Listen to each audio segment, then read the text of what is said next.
In the late 19th century, two Norwegian farmers stumbled upon an extraordinary discovery in the Sangefjord region of Vestfold. The locals had always been captivated by the legends and myths surrounding their homeland, which spoke of great kings and hidden treasures buried within the ancient burial mounds and hilltop cairns scattered across the landscape. These mythical tales also warned of guardian spirits protecting the sites, deterring all but the bravest of grave robbers and ensuring the secrets remained undisturbed. However, undeterred by the legends that shrouded their father's property and inspired by the emerging era of scientific exploration, the sons of the owner of Gokstad Farm embarked on a daring excavation in 1880. Little did they know that their efforts would uncover a find of monumental significance, one that would forever alter the course of Western history. Beneath the frozen earth, protected by the remarkably preservative clay of southern Norway, lay the remains of an astonishingly well-preserved sea vessel, the first of its kind to be discovered in the modern era. Recognizing the magnitude of their discovery, the two farmers sought professional assistance from archaeologist Nikolai Nikolason. By the mid-19th century, a revolutionary wave of scientific methods had swept across the Western world, revolutionizing the study of history. No longer confined to the realm of elderly scholars poring over ancient tomes, history had become a tangible and visible entity that could be unearthed, observed, and held. The excavation of ancient Mayan cities in the 1830s and Heinrich Schliemann renowned explorations of Troy in the 1860s had ignited a newfound fascination with the past, inspiring a new generation of archaeologists worldwide. However, the archaeological movement had made limited inroads in Scandinavia. Unlike other regions that boasted ancient cities and a flurry of academic activity, the North remained a realm of myth and legend, with scarce physical evidence to substantiate its historical tales. Though ancient tombs dotted the landscape, many had already been plundered centuries ago, leaving the majority empty and devoid of treasures. The sagas and stories transcribed in Iceland during the 13th century remained captivating narratives but lacked concrete proof until 1880, when Nikolason arrived at the excavation site. The scene before Nikolason's eyes was almost incomprehensible. A magnificently preserved Viking Longship lay nestled in the sand of Sangefjord, its sleek dragon-headed prow protruding from the exposed earth alongside beautifully curved wooden planks. The ship, constructed mainly from oak, measured 23 meters in length and 5 meters in width. It was a versatile vessel designed for warfare, trade, and transportation of both people and cargo. Further exploration of the site revealed a trove of grave goods, 3 smaller boats, a tent, a sledge, riding equipment, horses, dogs, and even a peacock. These artifacts hinted at the presence of a powerful and well-traveled individual who had left a lasting legacy. While the Gokstad ship was not the first of its kind to be discovered during the age of archaeology, that distinction belongs to the Osberg ship found in 1852. It stood out as the most magnificently preserved, largest, and eventually the most famous. Its unearthing ignited a widespread fascination with the Viking Age across the Western world, effectively dispelling the notion that the North lacked its own marvels.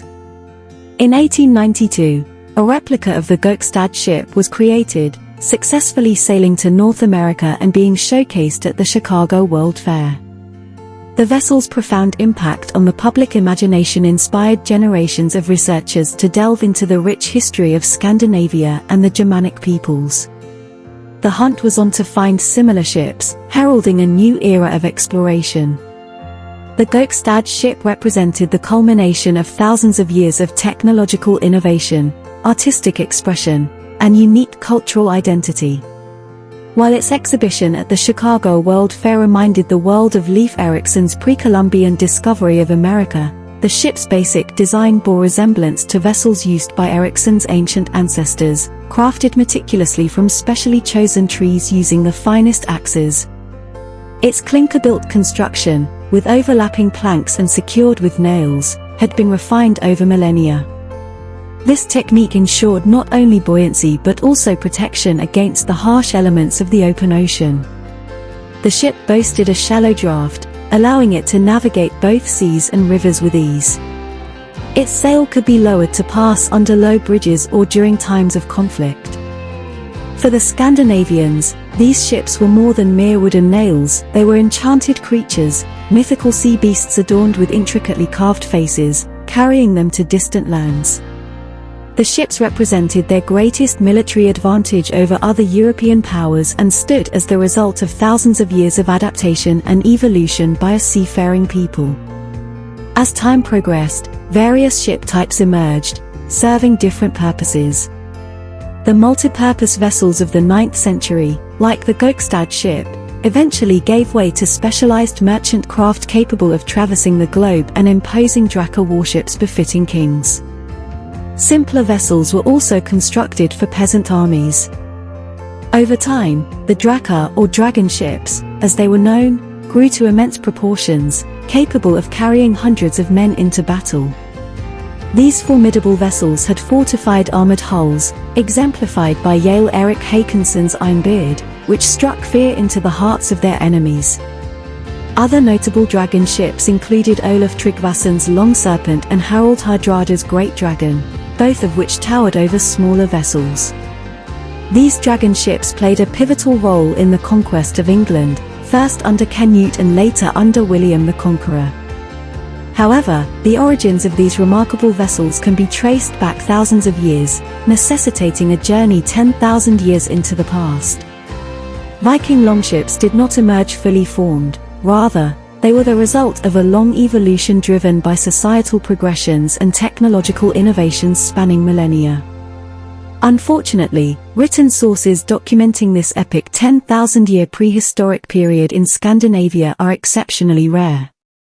The Latin and Greek-speaking civilizations of the Mediterranean held deep prejudice against barbarians, and the region's extreme remoteness further limited the availability of historical records. As a result, we must turn to archaeological evidence to uncover the secrets of the past. To embark on this journey, we must venture far back in time to a mysterious era marked by cataclysm and wonder, the end of the Ice Age. 10,000 years ago, Scandinavia was an uninhabited and fertile Eden untouched by human presence. Massive columns of ice dominated the entire region, making it inhospitable for settlement. However, as the ice gradually receded over the centuries, new opportunities emerged. Between approximately 800 and 600 BC, bands of nomadic hunter-gatherers started migrating northward in canoes, driven by the pursuit of game and fresh possibilities. Eventually, they settled as far north as the western coastline of present-day Norway, a location that demanded mastery over the sea. Around 1400 BC, this revolution in technology reached the northern lands. Waves of newcomers, associated with distinctive pottery remnants believed to have originated on the North Germanic plain, began pushing into Scandinavia. These people, known as the corded ware culture, are likely ancestors of today's Scandinavians, Germans, Slavs, English, and Frisians. Many experts suggest that they spoke a Proto-Germanic language, which is a branch of the Indo-European family and would later evolve into the language of the Vikings. The world into which the corded ware people entered was harsh and unforgiving. Southern Scandinavia, in particular, was marshy and unsuitable for agriculture until modern times, requiring boats to navigate its myriad marshes and riverways.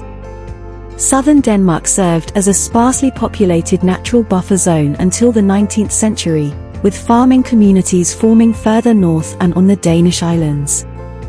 Moving further north, steep mountains emerged from thin strips of fertile land, leaving the natives with little choice but to rely on the sea for travel. Until modern times, overland travel in Scandinavia was challenging and often dangerous, typically attempted during the frozen winter when streams and bogs could be traversed more easily. In contrast, sea travel provided a quicker and more accessible means of transportation throughout the year. Even in Sweden, with its more accessible interior, it took weeks or months to travel from one place to another. The 11th century historian Adam of Bremen noted that a journey from southern to eastern Sweden would take a month by land but only 5 days by ship. Boat journeys, although not without their perils, were comparatively simpler. Archaeological evidence strongly suggests that these Proto-Scandinavians held a deep fascination with the sea.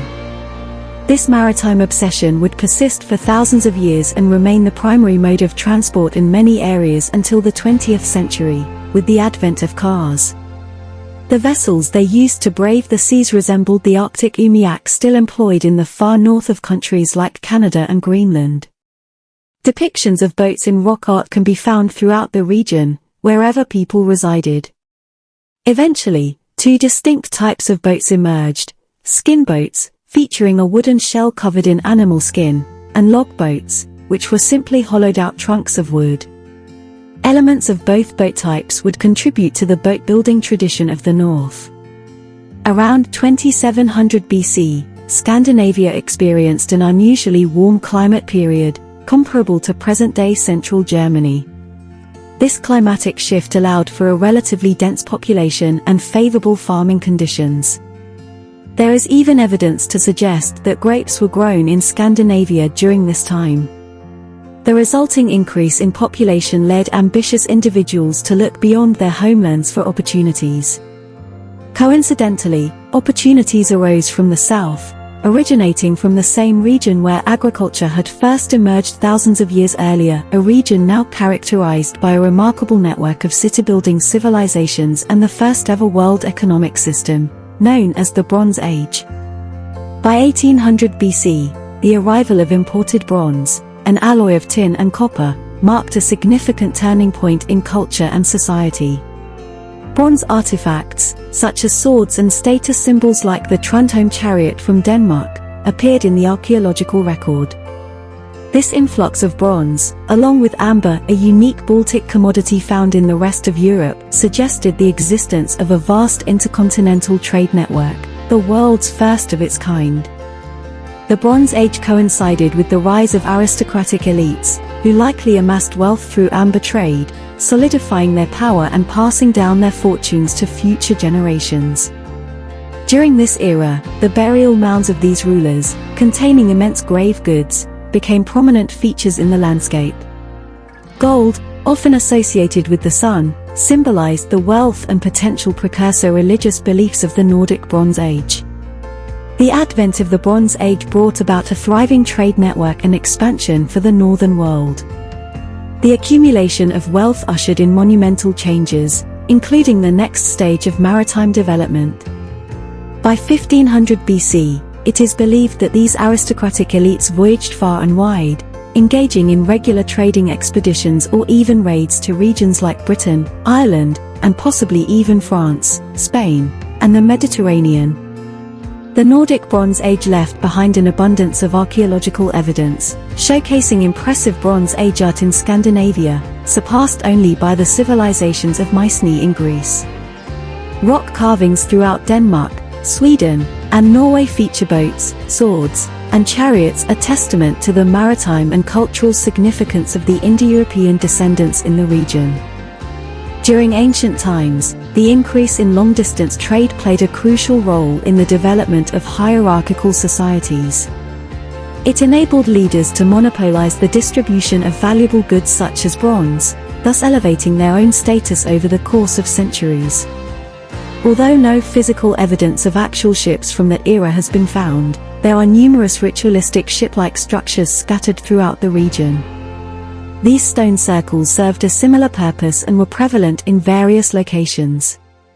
Interestingly, the use of real ships in burials emerged much later as a continuation of this tradition, lasting for many centuries. In the 4th century BC, written evidence of northern Europe was documented by the Greek mariner Pytheas of Massilia, who embarked on a journey to the North Sea. Although his original book on the oceans is lost, fragments of his account can be found in the works of others.